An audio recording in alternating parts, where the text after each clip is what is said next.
ഇന്ന് സാർവജനിക ഗണേശോത്സവം. വിവിധ ട്രസ്റ്റുകളുടെ ആഭിമുഖ്യത്തിൽ നടന്ന ഗണേശോത്സവത്തിന് സമാപനക്കുറിച്ചുള്ള വിഗ്രഹ നിമജ്ജന ഘോഷയാത്ര വർണ്ണാഭവും ഭക്തിസാന്ദ്രവുമായി നടന്നു.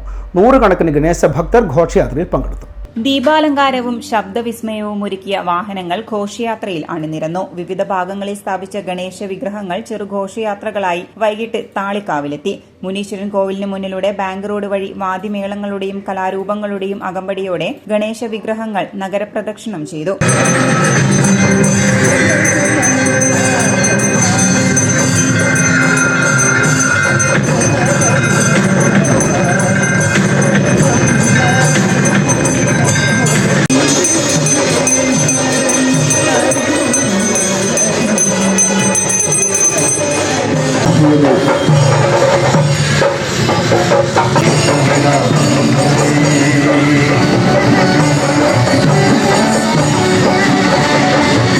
പിള്ളയാർ കോവിലിൽ നിന്നും ആരതി ഒഴിഞ്ഞ് പയ്യാമ്പലത്തേക്ക് തിരിച്ചു. പ്രതികൂല കാലാവസ്ഥ കാരണം നേരത്തെ തീരുമാനിച്ച പല കാര്യങ്ങളും വൈകിയാണ് നടന്നത്.